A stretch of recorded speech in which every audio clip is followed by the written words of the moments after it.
Bismillahirrahmanirrahim. Assalamualaikum warahmatullahi wabarakatuh. Salam sejahtera dan bahagia untuk kita semua. Rekan-rekan, sahabat Salimah Tijarah yang dirahmati Allah Subhanahu wa taala.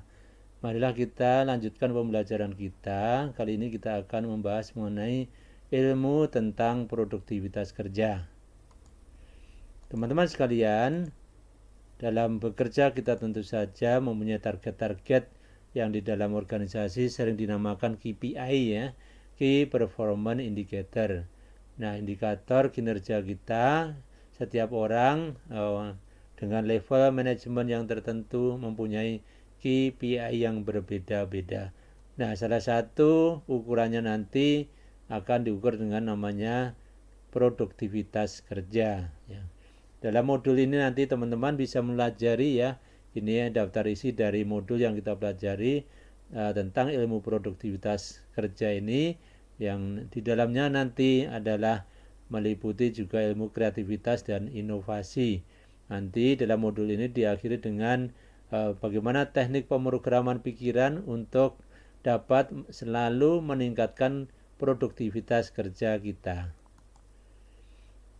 Baik teman-teman, hubungan belajar, membaca, mempraktekkan ilmu yang dibaca, produktivitas bisnis dan profesi kita.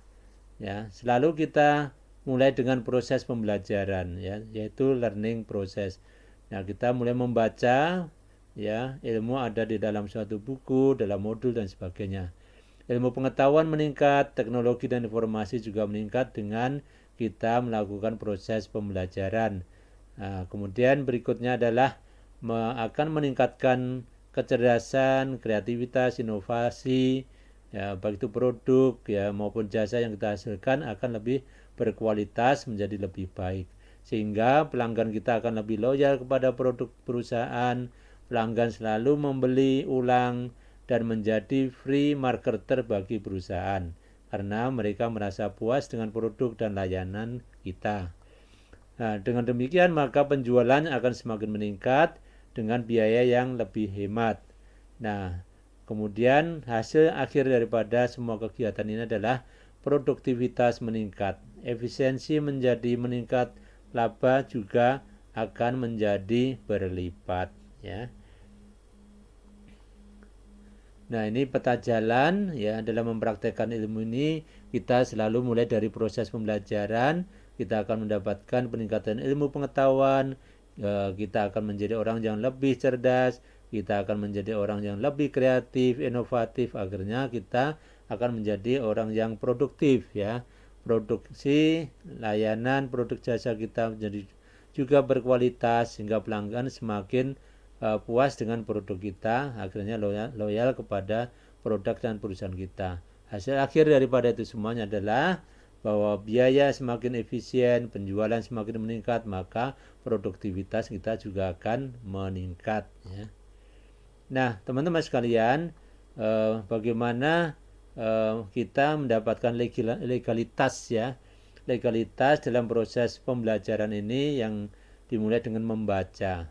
Ini kita akan sedikit singgung ya tentang dalil yang sudah ada jauh sebelum hari ini untuk memberikan legalitas kepada proses pembelajaran kita, yaitu seperti yang sudah Allah firmankan dalam surat Al-Alaq, yaitu ayat 1 sampai 5 yang artinya adalah bacalah dengan menyebut nama Rabbmu yang menciptakan, dia telah menciptakan manusia dari segumpal darah.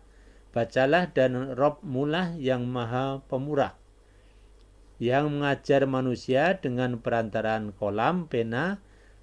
Dia mengajarkan kepada manusia apa yang tidak diketahuinya. Jadi teman-teman sekalian, jelas ayat sini bahwa Allah sudah memerintahkan dalam proses pembelajaran dimulai dengan membaca, itu diminta untuk menyebut nama Tuhan kita, yaitu Allah Subhanahu wa taala, karena Allah lah yang mempunyai ilmu, hukum segala macam yang ada di alam semesta, yang ada dalam kitab suci Al-Qur'an ini, dan kita sebagai manusia tidak tahu sebelumnya sebelum Allah memberitahukan atau mengajarkan melalui perantaraan para rasul dan kemudian para ulama-ulama kita, guru-guru kita sampai kita bisa memahami ilmu-ilmu tersebut ya. Nah, ini banyak hadis ya, nanti teman-teman bisa membacanya. Hadis pertama, ada hadis kedua, hadis ketiga, hadis keempat, hadis kelima, hadis keenam, kemudian hadis ketujuh, yang semuanya ini terkait dengan membaca. Tidak hanya membaca ilmu secara umum, tapi secara khusus adalah membaca Al-Quran ya. Al-Quran, dengan membaca Al-Quran kita akan mendapatkan ilmu yang luas, luar biasa luasnya. Kemudian Allah juga memberikan pahala karena kita membaca. Teman-teman sekalian, kita lanjutkan. Berikutnya adalah bagaimana hubungan nanti antara produktivitas dengan ilmu yang mendahului atau supporting knowledge ya. Jadi produktivitas itu adalah hasil ya. Sedangkan ilmunya ini paling tidak ada di ilmu kreativitas dan inovasi. Jadi kita akan membahas ilmu kreativitas dan inovasi sebagai penyokong produktivitas kerja kita ya, sebagai profesi, sebagai eksekutif ataupun sebagai pebisnis ya.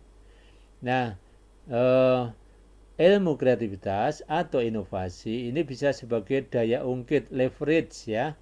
Leverage untuk peningkatan produktivitas kerja kita ya, terutama juga dalam bisnis. Ini penting sekali ya, karena dalam bisnis itu jelas kita akan diukur penjualannya, labanya, jumlah produksinya, efisiensinya, itu terukur semuanya. Baik, kita secara umum kita akan review mengenai ilmu kreativitas dan inovasi. Apa itu kreativitas? Kreativitas adalah definisi daripada kreativitas secara sederhana yang sering digunakan secara luas adalah kemampuan untuk menciptakan sesuatu yang baru. Ya, kemampuan menciptakan sesuatu yang baru ini jadi clue ya, menjadi kata kunci dalam kreativitas, harus ada sesuatu yang baru. Menurut kamus Webster, kreativitas adalah kemampuan seseorang guna mencipta yang ditandai dengan originalitas dalam berekspresi yang bersifat imajinatif. Sementara dalam Kamus Besar Bahasa Indonesia, kreativitas adalah kemampuan untuk mencipta, perihal berkreasi dan kekreatifan ya. Nah, kita catat clue-nya di sini adalah dalam kreativitas itu proses ya, proses dari akal pikir kita ini untuk menghasilkan sesuatu yang baru, atau sering juga sebelum menjadi kenyataan itu dinamakan sebagai suatu ide, gagasan-gagasan baru. Ini ciri daripada kreativitas. Orang yang kreatif berarti orang yang mampu menghasilkan ide-ide baru dalam kehidupannya, dalam profesinya ya. Nah, berpikir kreatif, pemikiran kreatif berarti memikirkan hal-hal baru atau berpikir dengan cara baru. Ini yang menjadi kata kunci dalam kreativitas ya. Di sini bagaimana prosesnya, bahkan melamun pun bisa membuat Anda berpikir kreatif. Nanti di bagian berikutnya ya, nanti akan diterangkan bagaimana akal pikir kita bisa melakukan proses kreativitas.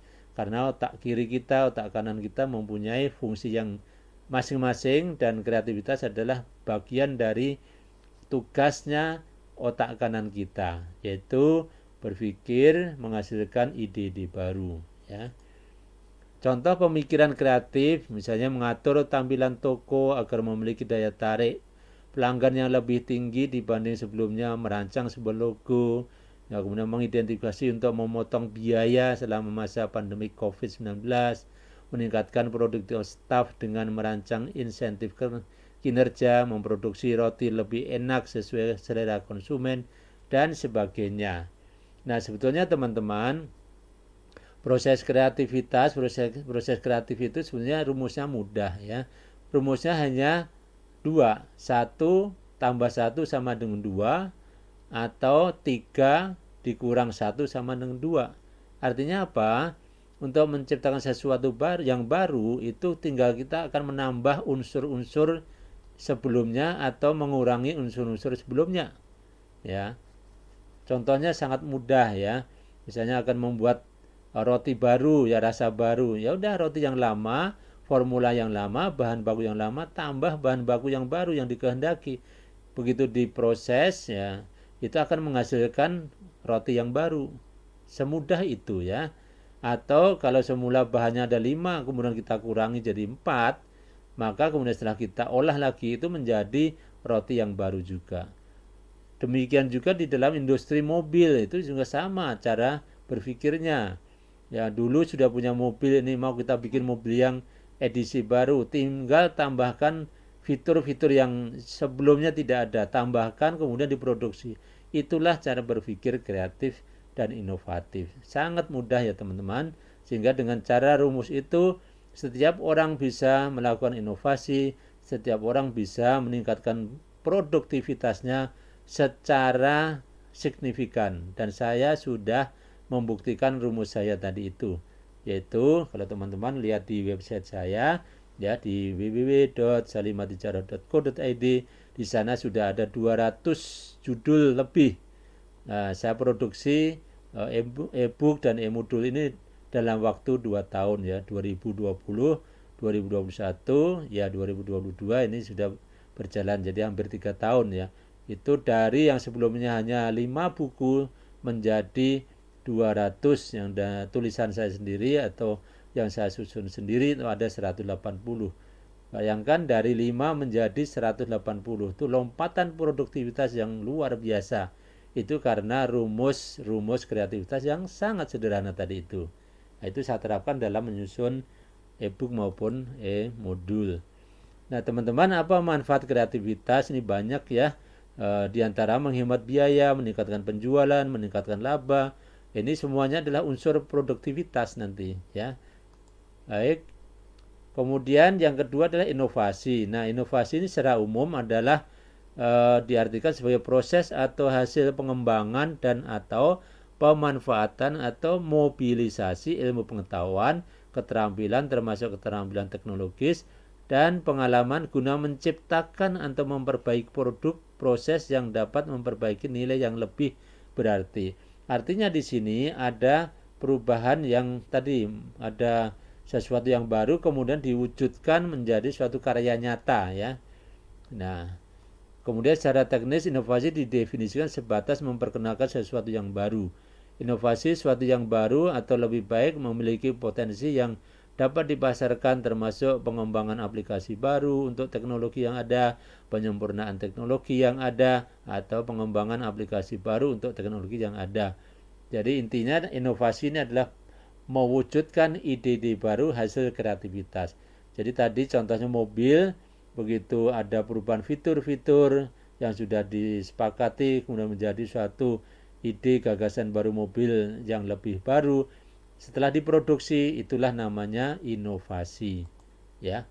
Baik itu teman-teman, sebagai pengantar untuk ke produktivitas, maka ilmu kreativitas dan inovasi ini sebagai suatu ilmu yang leverage ya, mengungkit yang meningkatkan nanti ke produktivitas. Kita nanti akan lanjutkan ke bagaimana teori tentang produktivitas, mengukurnya dan sebagainya. Nah, bagi Anda yang belum menjadi premium member, silakan mendaftar di www.salimatijaro.co.id agar Anda dapat membaca semua e-book dan e-modul di website ini ya. Sekarang sudah ada 200-an judul, silakan nanti Anda baca sesuai dengan prioritas Anda untuk meningkatkan kompetensi Anda sesuai dengan profesi Anda. Apabila video ini bermanfaat, silakan di-subscribe, like, dan share kepada teman-teman Anda. Semoga teman-teman Anda juga mendapatkan manfaat dari video dan modul ini. Terima kasih atas perhatian Anda. Wassalamualaikum warahmatullahi wabarakatuh.